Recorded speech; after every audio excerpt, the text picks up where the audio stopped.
Welcome back, everyone. We're diving in about a really sensitive topic, suicide and gender dysphoria in youth. There's a lot of, well, conflicting information out there. So let's, try to untangle some of the threads, see what we can learn. Yeah, you're absolutely right. It's a topic that requires a lot of careful consideration and nuance. There are strong opinions on all sides. Yeah. One thing that really jumped out at me from the research was this phrase. Have you heard this one? Would you rather have a live son or a dead daughter? Oh, yeah. It seems like such a loaded question. It is. Almost designed to manipulate parents into making decisions out of fear. Yeah. It is a very unusual approach, especially in a medical context. Yeah. We don't typically see this kind of emotionally charged language used to pressure patients into specific treatments, particularly children. Right. Imagine applying that same logic to other mental health challenges. Exactly. Like if a teenager is struggling with anorexia and refusing to eat, we wouldn't just say, okay, well, starve yourself then. We'd work to understand the root of the problem and provide appropriate medical and psychological support. Precisely. And that brings us to an important point. The actual suicide statistics surrounding youth who identify as transgender, the implication with that live son or dead daughter line is that suicide is almost inevitable without medical intervention. Right. But the research paints a different picture. So what does the research say? Is suicide really that common among these young people? While each instance is tragic, the research you sent indicates that suicide among this group, while undoubtedly a serious concern, is statistically rare. And interestingly, the rates are comparable to other groups of young people facing mental health challenges. So it's not just about being transgender then. There are other factors at play. It seems that way, yeah. The data shows that being transgender does increase suicide risk by a factor of 13, which is certainly significant. But for context, anorexia increases the risk by a factor of 18 to 31, depression by a factor of 20, and even autism raises the risk by a factor of 8. Wow, those numbers really put things in perspective. It seems like focusing solely on gender identity might be missing a bigger piece of the puzzle. Right.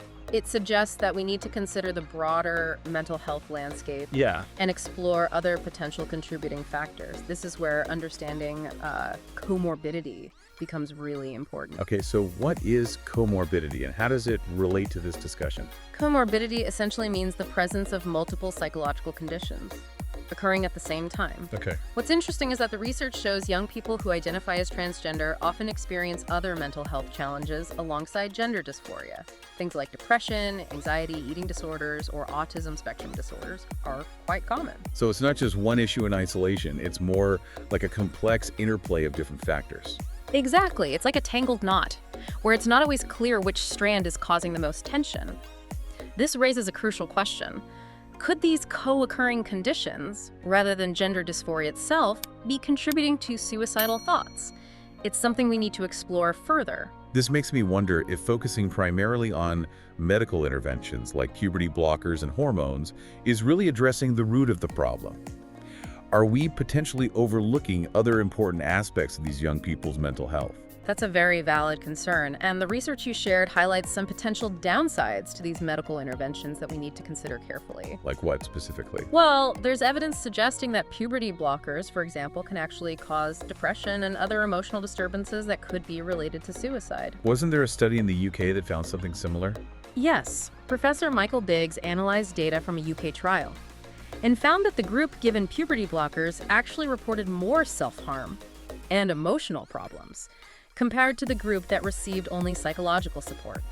And when we look at cross-sex hormones, the high doses used, particularly testosterone for females, can also have significant impacts on mental health. I remember reading about those parallels to the psychiatric problems seen with high-dose anabolic steroid use. Right. That's pretty concerning. It definitely highlights the need for caution and thorough evaluation before starting these kinds of treatments. Yeah. We need to make sure we're considering both the potential benefits and the risks, not just focusing on one side of the equation. But wait, aren't there studies out there that say medical interventions are actually more effective than psychotherapy in reducing suicide attempts? How do we make sense of those findings? That's where things get really interesting. When you take a closer look at those studies, many of them have some pretty significant flaws. Flaws like what? We're talking about things like unreliable sampling methods, data that might have been manipulated to fit a certain narrative, and even admitted political biases influencing the research. Hold on.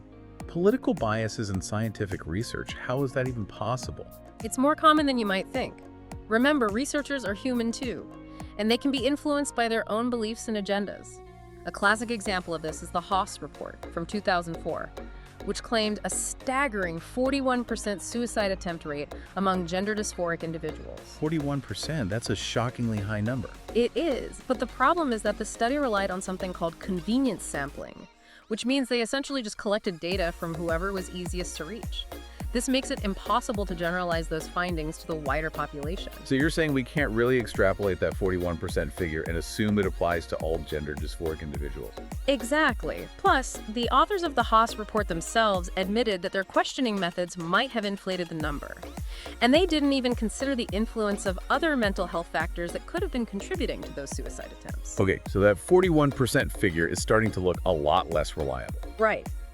And to further complicate the idea that medical interventions are a guaranteed solution, we have to look at the long-term research. The most reliable studies, specifically those from the Netherlands and Sweden, actually show that individuals who undergo medical transition have significantly higher rates of completed suicide in the long run. Whoa. So not only are some of the short-term studies questionable, but the long-term data suggests transitioning might not be the answer either. It paints a very complex picture. And we can't jump to simple conclusions, but it certainly raises serious questions and highlights the need for a more cautious and holistic approach to treatment. Okay, so if medical transition isn't necessarily the solution, what about the argument that societal stigma is the main driver of suicide among these young people? That seems to be a popular narrative. It's a compelling narrative, for sure. But once again, when we look at the research, it doesn't entirely hold up. Really? Why not? For instance, there was a study in Australia back in 2014 that found relationship stress, not societal rejection, was a leading cause of suicide among LGBTI individuals. And another widely cited study that linked anti-gay sentiment to reduced life expectancy was actually retracted because of flawed data. Interesting. So maybe it's less about broad societal stigma and more about the personal challenges these individuals face in their relationships. That's one possibility. There are also some historical perspectives to consider that challenge this stigma argument.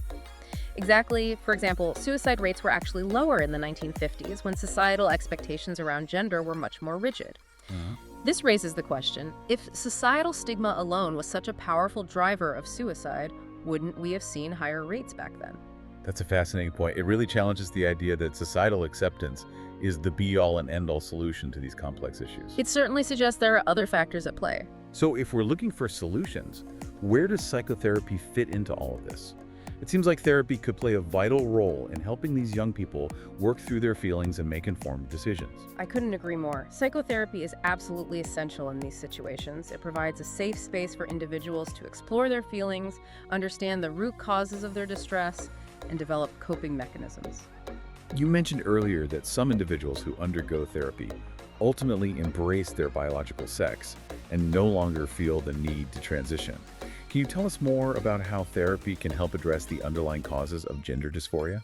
Absolutely. There's a growing body of research highlighting the effectiveness of psychotherapy in treating gender dysphoria. A 2019 study, for instance, confirmed previous findings that therapy can be highly effective in helping individuals come to terms with their biological sex. That's really encouraging to hear. It suggests that there are alternatives to medical interventions, options that might be more appropriate and less risky for some individuals.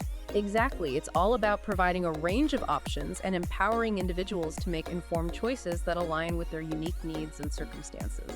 But I imagine some people would argue that delaying medical interventions, even for a period of therapy, could increase the risk of suicide. How do you respond to that concern? It's a valid concern, but it's crucial to remember that correlation doesn't equal causation. Just because someone is experiencing suicidal thoughts and also identifying as transgender doesn't automatically mean the gender identity is the cause of those thoughts. So it could be those other factors we talked about earlier, depression, anxiety, or other co-occurring conditions that are driving those suicidal feelings. Precisely, and that's why a thorough psychological evaluation is so important. Yep. We need to understand the whole picture, not just focus on one isolated symptom. It's like treating the underlying illness, not just masking the symptoms. That makes a lot of sense. But we also have to acknowledge the societal context here. These young people are often facing intense pressure from peers, social media, even some adults, to believe that medical transition is the only solution. How do we navigate that? That's a critical point.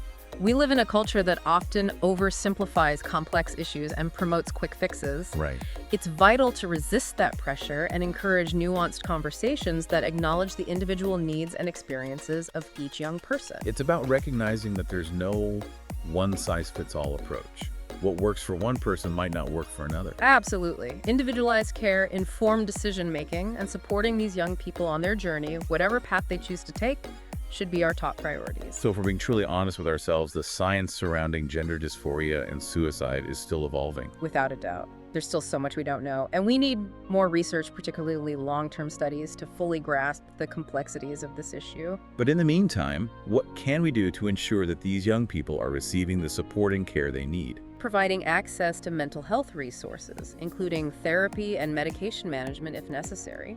And we can't forget about the families. They need information and support to navigate this challenging landscape and make informed decisions in the best interests of their children. And finally, we need to advocate for policies that promote a balanced and evidence-based approach to treating gender dysphoria. That means ensuring young people have access to a full range of treatment options, including therapy. This has been such an insightful conversation. I really appreciate your expertise and willingness to delve into this sensitive topic with us today. It's been my pleasure. And on that note, until next time, keep learning, keep questioning, and keep diving deep.